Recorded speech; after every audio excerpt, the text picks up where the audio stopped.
Ticket ವಿಚಾರ ಮನಸ್ಸಿನಲ್ಲಿ ಇಟ್ಟುಕೊಂಡು ನಿಮ್ಮ ಅಸ್ತಿತ್ವಕ್ಕೆ ಧಕ್ಕೆ ತಂದುಕೊಳ್ಳಬೇಡಿ ಅಂತ ದಾವಣಗೆರೆ ದಕ್ಷಿಣ ಮುಸ್ಲಿಂ ಸಮುದಾಯಕ್ಕೆ ಕಾಂಗ್ರೆಸ್ ಶಾಸಕ ಪ್ರದೀಪ್ ಈಶ್ವರ್ ಕಿವಿ ಮಾತು ಹೇಳಿದ್ದಾರೆ.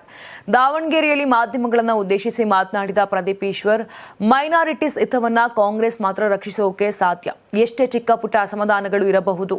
ಅಯೋಗ್ಯರಿಗೆ, ಮುಟ್ಟಾಳರಿಗೆ ಓಟ್ ಹಾಕಬೇಡಿ. ನಿಮ್ಮ ಕುಟುಂಬದ ಬಗ್ಗೆ ಪ್ರಶ್ನೆ ಮಾಡಿದವರು ಬಿಜೆಪಿಯವರು, ನಿಮ್ಮ ದೇಶಭಕ್ತಿಯನ್ನು ಪ್ರಶ್ನೆ ಮಾಡಿದವರು ಬಿಜೆಪಿಯವರು. ಇವತ್ತು ನೀವು ಯಾವುದೋ ಅಸಮಾಧಾನ ಬಿಜೆಪಿಗೆ ಓಟ್ ಹಾಕಿದ್ರೆ ನಿಜವಾಗಿಯೂ ನಿಮ್ಮ ಅಸ್ತಿತ್ವಕ್ಕೆ ಸಮಸ್ಯೆ ಆಗುತ್ತೆ ಅಂತ ಪ್ರದೀಪ್ ಈಶ್ವರ್ ಹೇಳಿದ್ದಾರೆ. ನನಗೆ 100% ಭರವಸೆ ಇದೆ. ಉಪಚುನಾವಣೆಯಲ್ಲಿ ಸಮರ್ಥ ಅವರು ಗೆಲುವು ಸಾಧಿಸುತ್ತಾರೆ. ಶಾಮನೂರು ಶಿವಶಂಕರಪ್ಪರ ವಂಶದ ಕುಡಿ ಒಂದು ಹೊಸ ಜನರೇಷನ್ ರಾಜಕೀಯಕ್ಕೆ ಬರ್ತಿದೆ. ಜನರು ಖಂಡಿತವಾಗಿಯೂ ಆಶೀರ್ವಾದಿಸ್ತಾರೆ ಅಂತ ನನಗೆ ನಂಬಿಕೆ ಇದೆ. ನನಗೆ ತಂದೆ ತಾಯಿ ಇಲ್ಲ, ಬ್ಯಾಕ್ ಗ್ರೌಂಡ್ ಇಲ್ಲ, ಯಾವುದೇ ಜಾತಿ ಹಿನ್ನೆಲೆ ಇಲ್ಲ, ಯಾವುದೇ ಗಾಡ್ ಫಾದರ್ ಇಲ್ಲದೆ ನನ್ನನ್ನ ಮೇಲೆ ನಿಲ್ಲಿಸಿದ್ರು. ಪಕ್ಷ ಗೆಲ್ಲಿಸಿಕೊಂಡು ಬಂದಿದೆ.